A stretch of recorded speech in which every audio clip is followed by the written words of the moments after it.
Good evening, good afternoon, good morning, whichever it is that you have chosen to watch this video.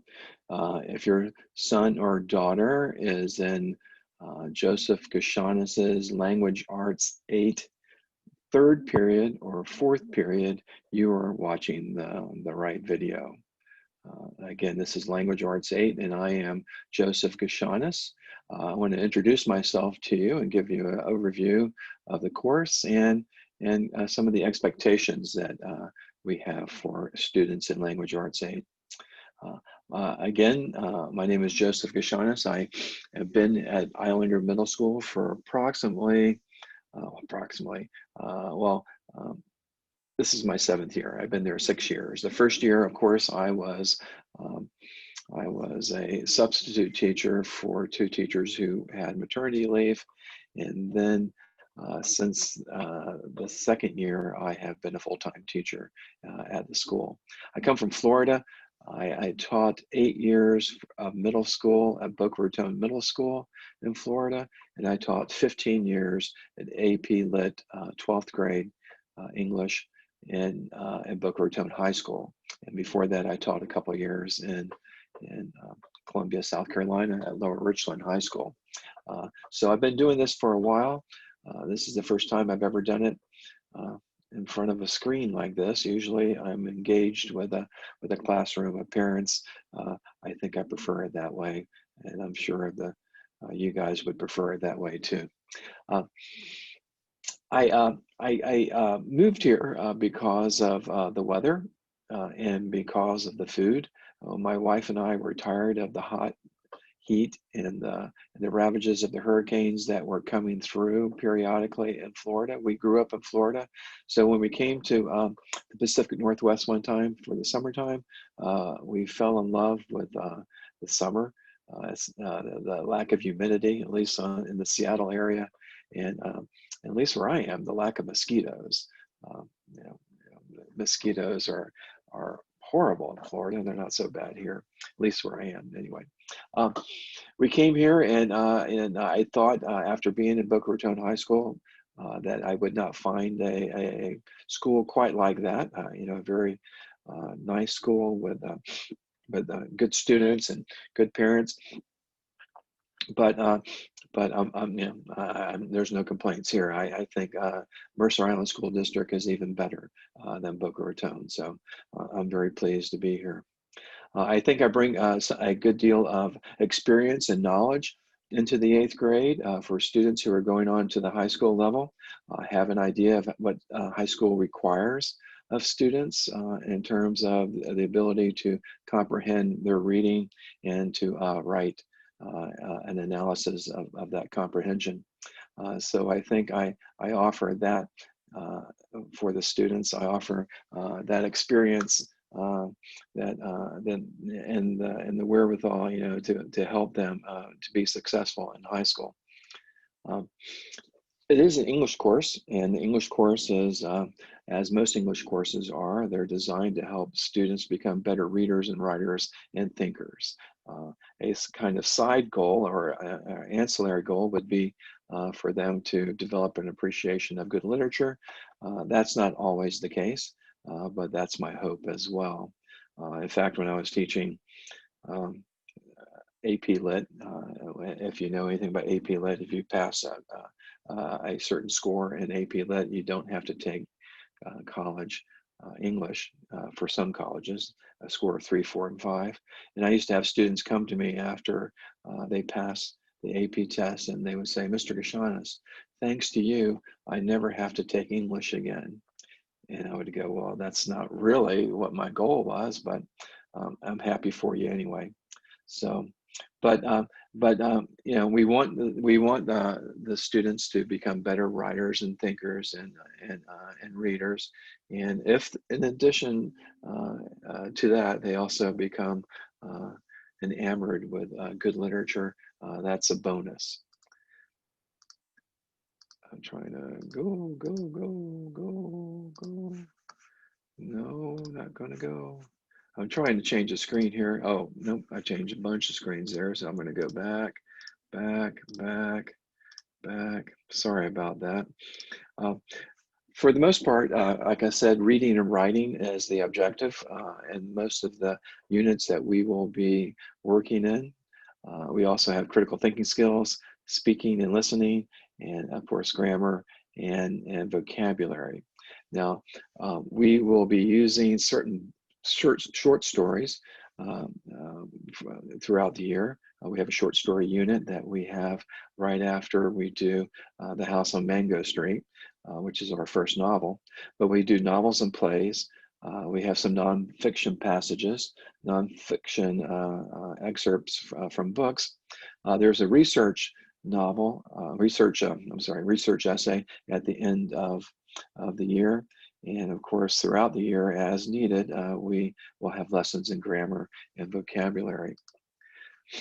The grading for this might be unfamiliar for some of you. It's standards-based grading.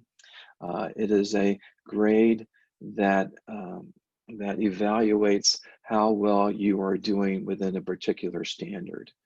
So if writing is the standard, and we want you to write a coherent paragraph, 4 would be the highest number or highest score that you would get. And that would mean that not only do you write according to the standard, but you exceed that standard. 1 would be the lowest. You're not meeting the expectations of that particular standard. 2 and 3 means that you're working towards the standard. 3 would be the standard itself. It is a little confusing. Just know that it's been my experience. This has been the second year I'm doing this. It's my experience that it all equates in the final analysis. It all comes to just like a traditional grading method. You know, the 4 is going to be the A, the 3.5 will be an A minus, and the 3 will be a B. Most students will be between the 2 and 3, and some will reach the 4. Our goal is for all the students to get to a level 4 in all of the units that we have. So now they will have that option to meet that goal various times throughout the unit. If at first they're scoring 2s and 3s, and then they score a 4, the 2s and 3s really don't count anymore because we give them the highest score that they achieve.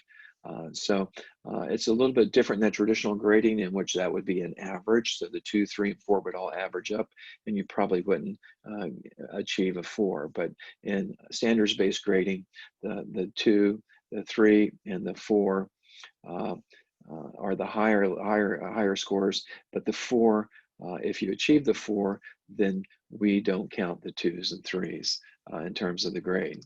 So it is better there. The books that we'll be reading are, well, The House on Mango Street is the first book that we'll read. The Fault in Our Stars, To Kill a Mockingbird, Mouse, and A Raisin in the Sun. This reading will be done primarily at home. Most of the time, all of the written work will be done in class or as an afternoon task right now in the online learning.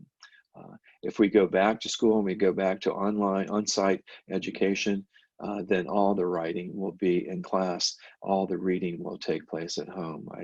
I stopped giving written homework several years ago.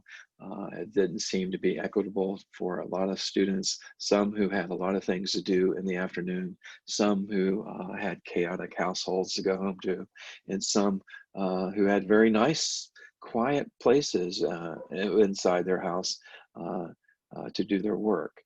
But it wasn't equitable because not everybody was in the same environment.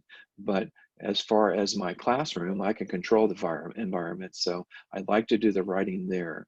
Reading, it would be nice if we can do all the reading in school too, but we don't have that kind of time. We can't be afforded that time.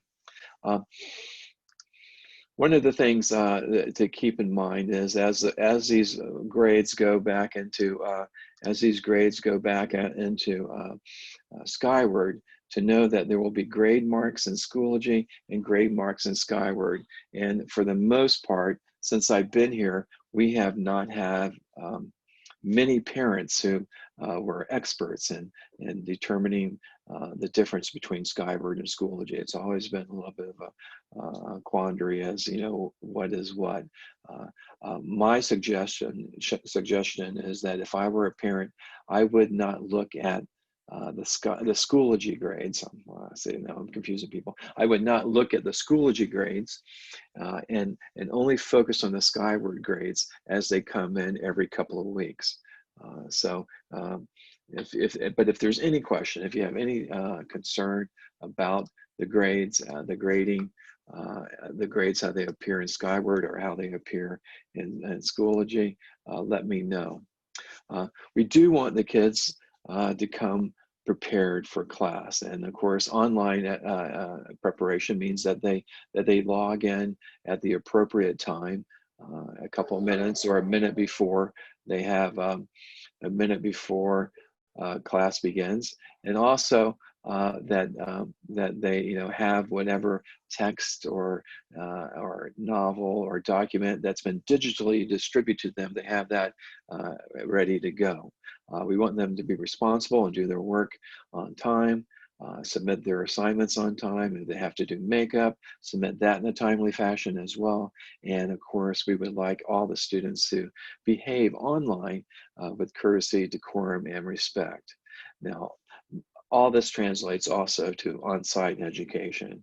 As I am doing this, you know, we've had some sort of positive word that, you know, that may not be as far away as we originally thought when we started school.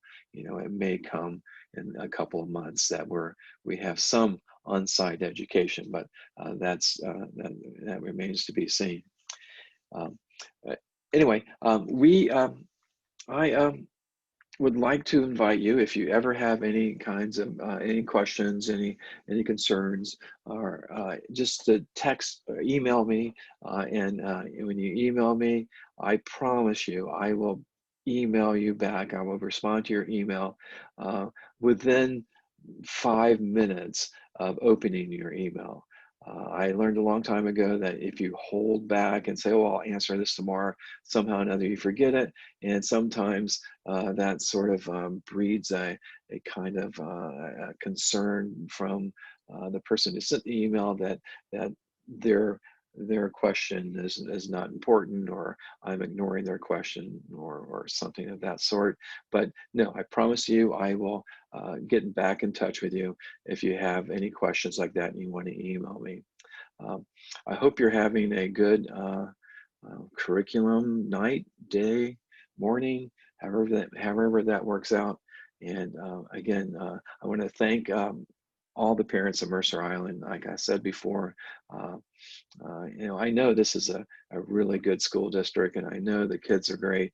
My experience can tell me, certainly I understand that, and all of that comes down to the parents. So I want to thank the parents for their wonderful parenting, and have a good night, or a good day, or a good morning.